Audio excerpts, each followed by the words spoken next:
नमस्कार, स्वागत है आप सभी का दिन भर की तमाम बड़ी और अहम खबरों में। आज की खबर में मैं हूं आपके साथ अल्ताज खान। अगले 10 मिनट में होंगी देश और दुनिया की तमाम बड़ी खबरें। आइए शुरुआत करते हैं हेडलाइन के साथ।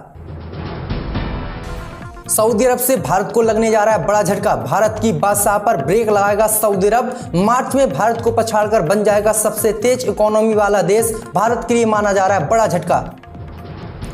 यूपी की राजनीति में तूफानी हलचल। केशव प्रसाद मौर्य के बाद अखिलेश यादव के समर्थन में उतरे योगी के एक और मंत्री। अखिलेश यादव की जातिगत जनगणना की मांग का किया समर्थन।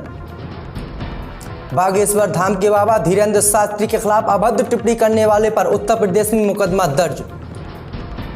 हिमाचल में अडानी ग्रुप को कांग्रेस पार्टी ने दिया बड़ा झटका। हिमाचल में अडानी ग्रुप के ठिकानों पर कांग्रेस पार्टी ने मरवाई इनकम टैक्स की रेड। उत्तर प्रदेश में ड्यूटी के वक्त सोशल मीडिया का इस्तेमाल नहीं करेंगे पुलिसकर्मी। Social media policy Uttar Pradesh में हुई लागू। संसद में प्रधानमंत्री मोदी के भाषण पर बोले राहुल गांधी, अगर वह अडानी के दोस्त नहीं है तो संसद में दे बयान।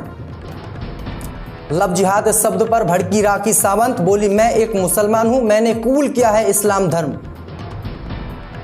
महाराष्ट्र के औरंगाबाद में आदित्य ठाकरे के काफिले पर पथराव। शिंदे गुट पर लगा हमले का आरोप। दानवे ने डीजी को लिखा पत्र, कार्रवाई की है मांग। उत्तर प्रदेश में स्वामी प्रसाद मौर्य ने राष्ट्रपति पीएम को लिखा पत्र। रामचरितमानस की कुछ चौपाइयां हटाने की मांग की। योगी के मंत्री चौधरी लक्ष्मी नारायण के बिगले बोल। स्वामी प्रसाद मौर्य को बताया नाली का कीड़ा। उमा भारती ने शराब नीति के बाद हिंदू के मुद्दे पर बीजेपी पर साधा निशाना। फिर दिखाए बगावती तेवर। भाजपा के लिए हो सकता है चुनाव में बड़ा नुकसान। अब खबरें जानते हैं दोस्तों विस्तार से। मुस्लिम देश सऊदी अरब से मोदी सरकार को बड़ा झटका लगने जा रहा है। दरअसल आपको बता दें कि साल 2023 में भारत से सबसे तेजी से बढ़ती अर्थव्यवस्था का ताज छीन सकता है। जल्दी सऊदी अरब भारत को पछाड़कर सबसे तेजी से बढ़ती अर्थव्यवस्था का टैग अपने नाम कर लेगा। इसके पीछे की अहम वजह रूस यूक्रेन युद्ध की वजह से वैश्विक मांग पर बेहद बुरा असर पड़ना और तेल की बढ़ती कीमतों का सऊदी अरब को प्रत्यक्ष लाभ पहुंचाना है। सऊदी अरब ने देश में निवेशकों को आकर्षित करने के लिए देश में बेहतर वातावरण तैयार किया है और प्राइवेट सेक्टर पर भी फोकस किया है। बेहद रूढ़िवादी देश के रूप में जाने जाने वाले सऊदी अरब में महिलाओं को कई अधिकार मिल रहे हैं। महिलाओं को नौकरी में बढ़त दी जा रही है। कुछ ही सालों में महिलाएं बढ़ चढ़कर देश की अर्थव्यवस्था में योगदान देंगी। ऐसा दावा किया जा रहा है कि आने वाले कुछ सालों में सऊदी अरब कई विकसित देशों को पीछे छोड़ देगा और दुनिया का सबसे विकसित देश बन जाएगा। बिहार के बाद अब उत्तर प्रदेश में जातिगत जनगणना की मांग तेज होती जा रही है। बीते कुछ दिनों से समाजवादी पार्टी के प्रमुख अखिलेश यादव इसकी मांग कर रहे हैं, जबकि राज्य के डिप्टी सीएम केशव प्रसाद मौर्य ने अखिलेश यादव की मांग का समर्थन किया। वहीं अब योगी सरकार के एक और मंत्री ने जातिगत जनगणना की मांग पर सपा प्रमुख अखिलेश यादव का समर्थन किया है, जो भाजपा के लिए झटका माना जा रहा है। दरअसल आपको बता दें कि बीते दिनों अखिलेश यादव ने जातिगत जनगणना की मांग को लेकर गाँव-गाँव जाने की बात कही थी, जिसके बाद केशव प्रसाद मौर्य से इस मांग पर सवाल किया गया तो उन्होंने कहा था कि जातिगत जनगणना उत्तर प्रदेश में होनी चाहिए। मैं जातिगत जनगणना का समर्थन करता हूं, इसमें कुछ भी गलत नहीं है। लेकिन अब योगी सरकार में मंत्री संजय निषाद ने भी सपा प्रमुख अखिलेश यादव की इस मांग का समर्थन किया है। संगम नगरी प्रयागराज में बागेश्वर धाम के महंत धीरेन्द्र शास्त्री को सोशल मीडिया पर धमकी दिए जाने और उनके खिलाफ अभद्र टिप्पणी करने का मामला सामने आया है। सोशल मीडिया पर वीडियो सामने आने के बाद पुलिस ने मामले की शिकायत की गई थी। इसके बाद पुलिस ने टिप्पणी करने वाले व्यक्ति अजय मोहन कुशवाहा के खिलाफ कौदियारा थाने में केस दर्ज कर मामले की जाँच शुरू कर दी है। हिमाचल प्रदेश में अडानी ग्रुप को लगा बड़ा झटका। हिमाचल प्रदेश में अडानी ग्रुप के व्यापारिक प्रतिष्ठानों पर state excise and taxes department ने रेड की है। इन टीमों ने हिमाचल में अडानी विल्मर ग्रुप के स्टोरों पर यह कार्रवाई की है। बताया जा रहा है कि एक्साइज महकमे के साउथ इन्फोर्समेंट जोन की टीम बुधवार देर शाम परबाड़ू में अडानी के स्टोर पर पहुंची। वहां पहुंच एक्साइज महकमे की टीमों ने गोदामों स्टॉकों का जायजा लिया और संबंधित कागजात की जाँच भी की। अभी के लिए जांच में टैक्स लेबिलिटी का कैश में भुगतान न करना संदेहजनक माना जा रहा है। देर रात तक गोदामों में दस्तावेजों की जांच चलती रही और सवाल जवाब भी किए गए। जानकारी के लिए बता दें कि हिमाचल में अडानी ग्रुप की कुल 7 कंपनियां काम कर रही हैं। इनमें फलों के कोल्ड स्टोर के अलावा राज्य में बड़े पैमाने पर किराना सामान की सप्लाई भी अडानी ग्रुप की कंपनियों द्वारा की जाती है। अब हिमाचल में अडानी ग्रुप का विस्तार तो जबरदस्त है, लेकिन जब से राज्य में कांग्रेस की सरकार बनी है विवाद भी बढ़ता गया है। इस समय हिमाचल में अडानी ग्रुप और कांग्रेस सरकार में कई मुद्दों को लेकर मतभेद चल रहा है।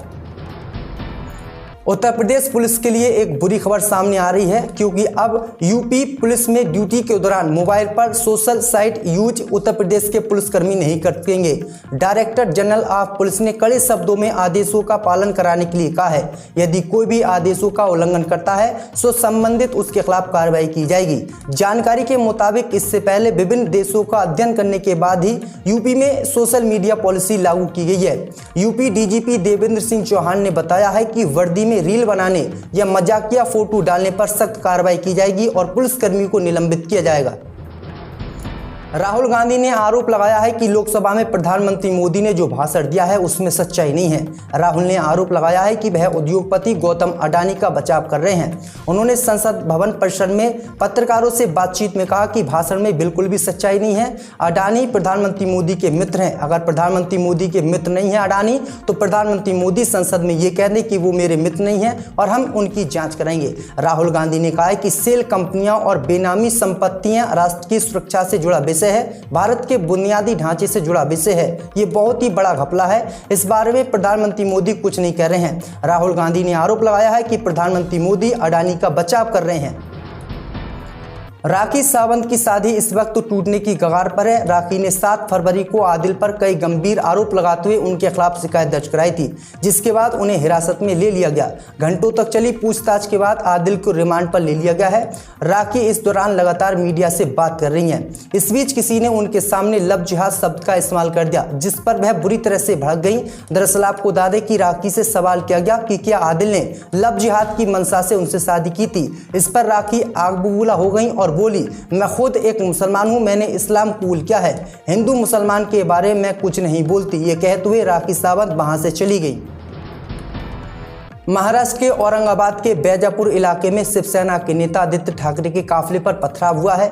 शिवसेना की शिव संवाद यात्रा के दौरान आदित्य के काफिले पर पथराव की घटना सामने आई है। बताया जा रहा है कि कुछ लोगों ने पार्टी नेता आदित्य ठाकरे और अंबादास दानवे की कार के सामने हंगामा किया और फिर पथराव कर दिया। पथराव में आदित्य ठाकरे को कोई चोट नहीं आई है। महाराष्ट्र विधान परिषद में विपक्ष के नेता अंबादास दानवे ने आरोप लगाया है कि आदित्य ठाकरे की कार पर हमला शिवसेना से अलग हुए शिंदे गुट के कार्यकर्ताओं ने किया है। रामचरितमानस की चौपाइयों पर टिप्पणी कर चौतरफा घिरे सपा के राष्ट्रीय महासचिव स्वामी प्रसाद मौर्य ने बुधवार को फिर से इस मुद्दे को गरमाने का प्रयास किया है। उन्होंने राष्ट्रपति द्रौपदी मुर्मू व प्रधानमंत्री नरेंद्र मोदी को पत्र लिखकर फिर से रामचरितमानस की कुछ चौपाइयों को हटाने की मांग की है। समाजवादी पार्टी के राष्ट्रीय महासचिव मोहम्मद आजम खान के जौहर ट्रस्ट से कभी भी मौलाना मोहम्मद अली जौहर शोध संस्थान को छीनकर अल्पसंख्यक कल्याण विभाग के पक्ष में कब्जा लिया जा सकता है। डीएमओ की चिट्ठी के जवाब में डीजीसी रेवेन्यू ने विधिक राय दी है। उन्होंने कहा कि जौहर शोध संस्थान पर कब्जा लेने में कोई कानूनी अड़चन नहीं है। जिला अल्पसंख्यक कल्याण अधिकारी अंकित मित्तल ने 2 दिन पहले जिला शाख के अधिवक्ता अजय तिवारी को चिट्ठी लिखी थी। इसमें स्पष्ट किया गया है कि जौहर ट्रस्ट को लीज पर जौहर शोध संस्थान दिया गया था। इसकी लीज निरस्त किए जाने और जौहर शोध संस्थान को ट्रस्ट के कब्जे से वापस लिया जाना है। जिला अधिकारी की ओर से 3 सदस्यीय कमेटी का इस मामले को लेकर गठन किया गया है।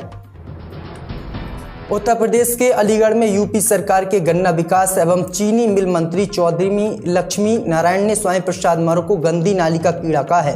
रामचरितमानस की चौपाइयों पर उठे सवाल के जवाब में उन्होंने ये बयान दिया है। मीडिया के द्वारा जब उत्तर प्रदेश सरकार के कैबिनेट मंत्री चौधरी लक्ष्मी नारायण से स्वामी प्रसाद मौर्य के द्वारा रामचरितमानस की चौपाइयों को लेकर दिए गए बयान पर सवाल पूछा तो उन्होंने कहा कि हीरे की परख जौहर ही जानता है। जिन लोगों को पता नहीं कि रामायण क्या चीज है, कमल और गुलाब की खुशबू बोहरा जानता है, नाली का कीड़ा नहीं। शिवसेना के अध्यक्ष उद्धव ठाकरे ने भारत के चुनाव आयोग से अपील की कि वह 14 फरवरी को सुप्रीम कोर्ट के फैसले के बाद ही पार्टी के धनुष और तीर चुनाव चिन्ह पर अपना निर्णय दे।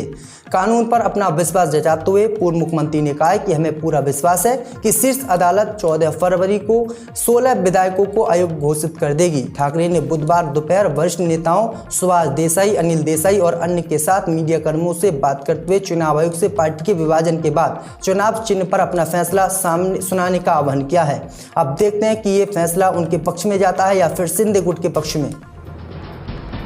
आप नेता संजय सिंह की अडानी समूह के खिलाफ मोर्चाबंदी जारी है। उन्होंने अडानी समूह द्वारा किए गए धोखाधड़ी और इससे सरकार एवं देश की जनता को होने वाली आर्थिक क्षति के मुद्दे पर संसद में चर्चा कराने हेतु स्पेशल मेंशन नियम 267 के तहत पुनः नोटिस दिया है। उनका कहना है कि अडानी समूह के वित्तीय अनियमितताओं और धोखाधड़ी के चलते LIC, SBI सहित कई सरकारी संस्थाओं के करोड़ों रुपये दांव पर है।